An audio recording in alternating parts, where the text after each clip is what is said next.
Prince Harry wants to be deported. He is asking for Donald Trump to kick him out of the USA. He wants to find an excuse not to have to live with Meghan Markle as a prisoner, as the spare yet again. Some people might say that this sounds dramatic, but genuinely not, because this delusional man is now facing deportation from the USA again because he cannot help himself when it comes to criticism of Donald Trump. And Niall Gardner of the Heritage Foundation is not letting go of this, writing Prince Harry will be held to account over his US immigration application. If he lied over his illegal drug use, he will face deportation from the United States. And my sources are now saying that part of the reason for Prince Harry's planned attack on Donald Trump is because he is looking now to go to war with the Trump administration. Let me bring in Lauren, the insider now. Lauren, what do you make of it? If you look at Harry's track record, he has gone out of his way to make enemies. He's gone out of his way to rile President Trump. He has been incredibly disrespectful. And he has also been pushing a political agenda. All of a sudden, he's an expert on censorship, this, that. Shut up, Harry. No one cares. And it does look like he is actively trying to get deported, because we saw him go onto the Stephen Colbert show last year and say that Donald Trump was like a dictator. And now, over the comments that Donald Trump made, Prince Harry came out and released a statement. You know, you can not agree with the comments from Donald Trump, and you can think that they came across badly. However, it is not your place to speak before the monarch. You might not be a working royal anymore, but you're still on the royal website. And so behaving like a child and lashing out is absolutely crazy. And if he has lied, he will get deported. And the thing is, Lauren, he was absolutely desperate to do this, though. He didn't even wait because, of course, we know that Keir Starmer and King Charles himself, which lots of people think was a big mistake anyway, were dealing with the back channels here. And that, in the end, resulted in the total withdrawal of the comments from Donald Trump, which, by the way, were never actually about British troops in the first place. Yeah, but by that point as well, Harry's released a statement, then Meghan Markle's involving herself using her Instagram that no one can comment on, and she's probably bought most of her followers anyway. You know, it just all blew up because Harry is going out of his way to cause problems yet again. He is a danger to the royal family. He is, because the point is, Lauren, he doesn't care anymore. No. He doesn't care if he's kicked out anymore. That is the most shocking thing. He is looking for an excuse to have to say to Meghan Markle, oh God, I'm going to have to do the half and half out. Maybe I'll just pop back for a holiday. It's absolutely shocking because for some time, Lauren, he did go down this path of not really challenging the Trump administration in public. It was a real marked change what happened at the weekend. It was like we were back to 2020 when they were cocky and Joe Biden was in the White House and they wanted to keep interfering in politics. So trust me, this is a deliberate turn, and Meghan might repost the statement on her Instagram with a whole load of pictures and make it look as if she's supporting Harry. But I don't think even she realizes that there is now this very clear plot from Prince Harry's friends to find a way for him to come back to the United Kingdom. And it would be the perfect excuse for him, wouldn't it? Oh, Donald Trump is just making my life so difficult. So, you know, I'm not going to be a permanent resident in the United States. I'm going to split my time between both locations.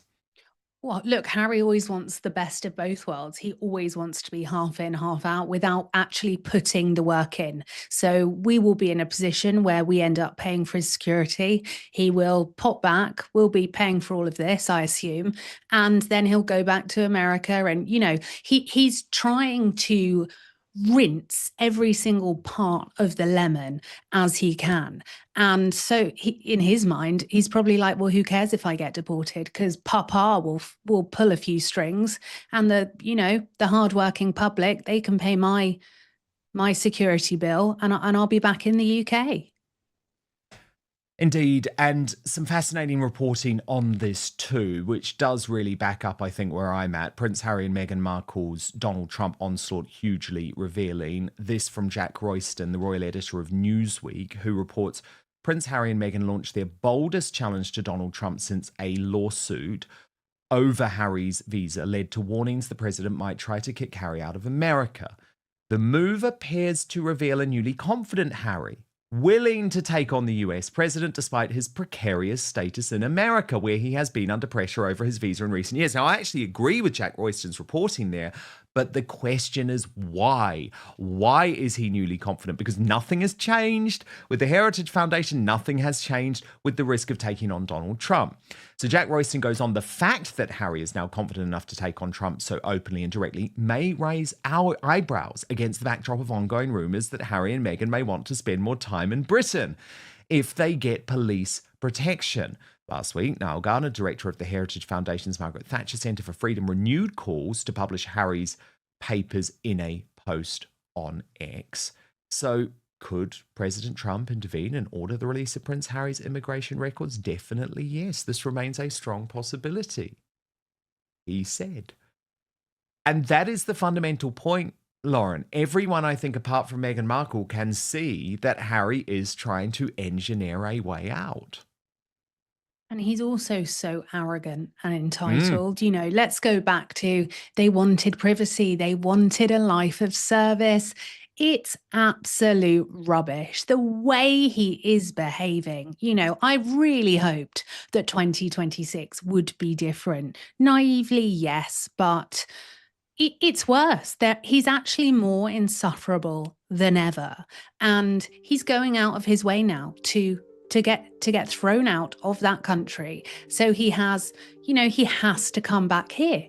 This is a real problem for Prince William, and it is going to cause him no end of anxiety and headaches. This is not what Prince William needs when he is literally trying to hold the monarchy up with Catherine, Princess of Wales, more or less just the two of them.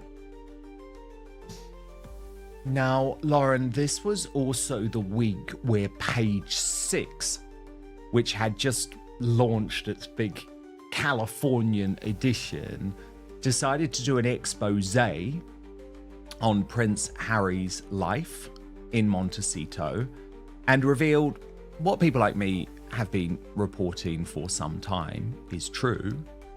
He is a kept man who rarely leaves the house, and it is a miserable existence.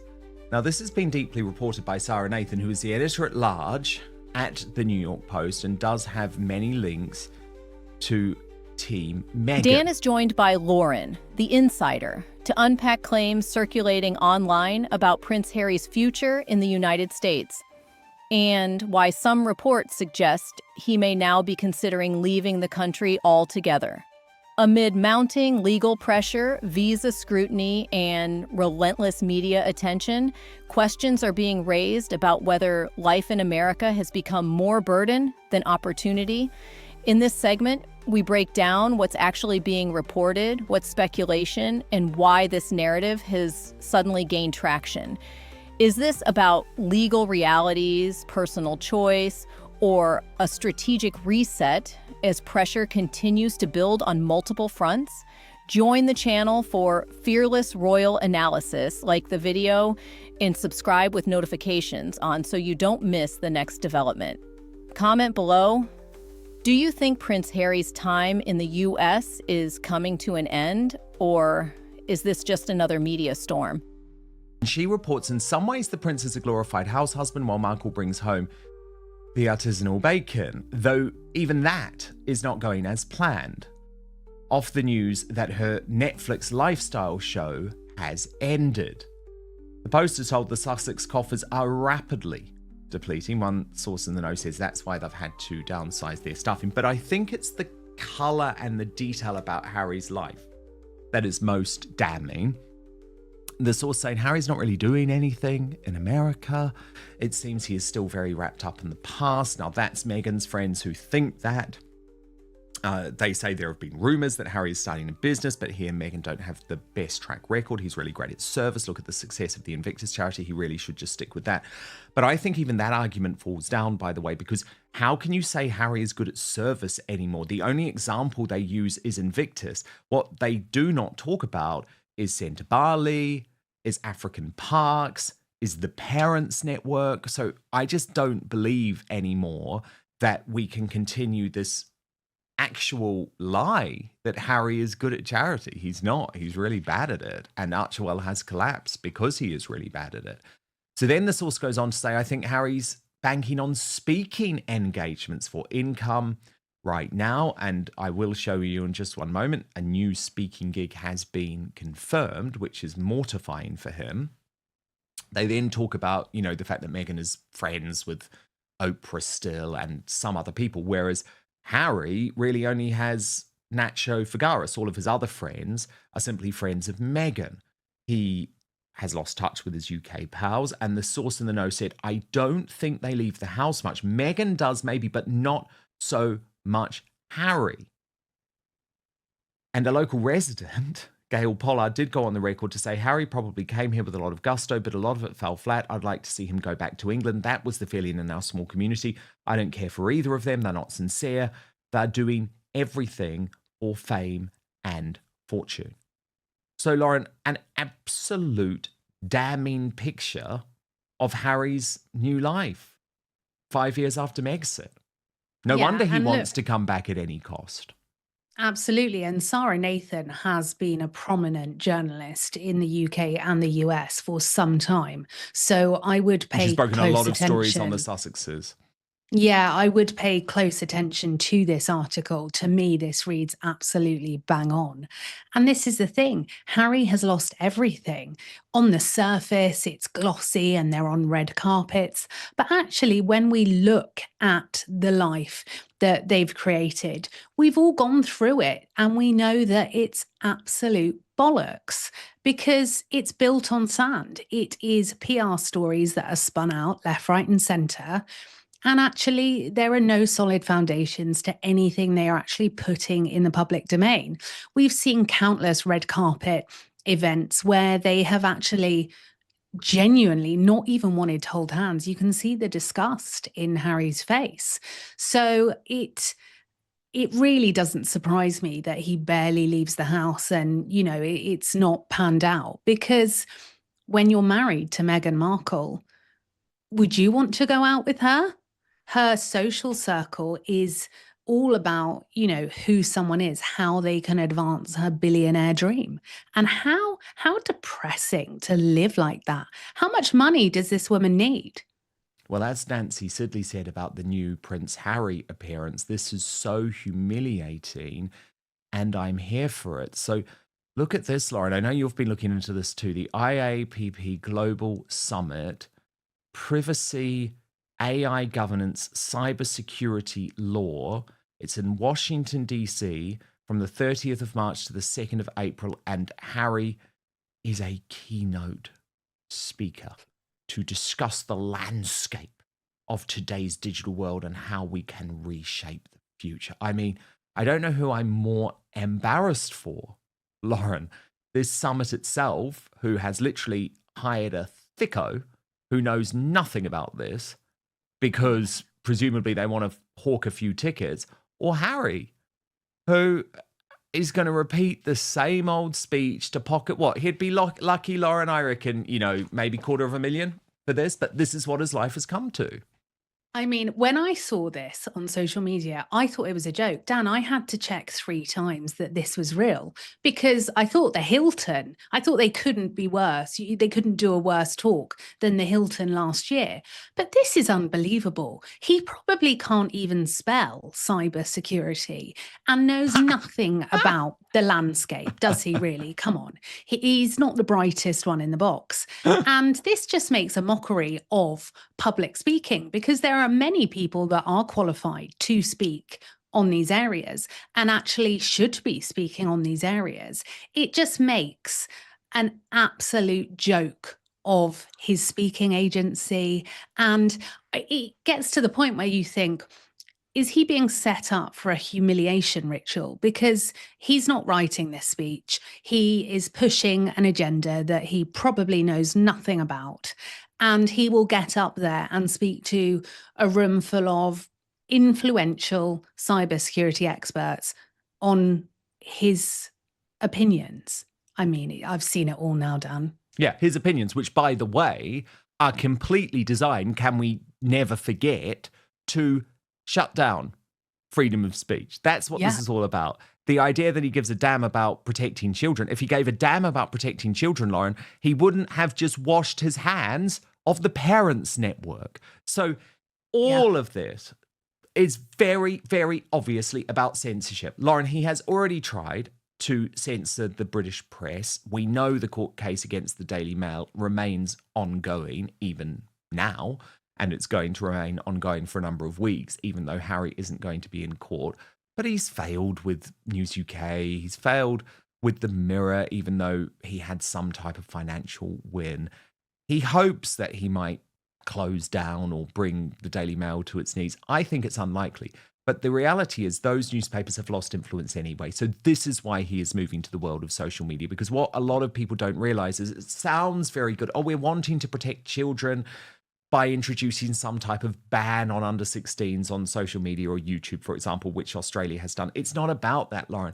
It is all about control. It is all about digital ID. It's all about trying to force people to verify their age before they enter these apps. It's basically about control of the internet, because Harry doesn't like free speech, because people like you on your channel, people like me on my channel are able to report the unfettered truth.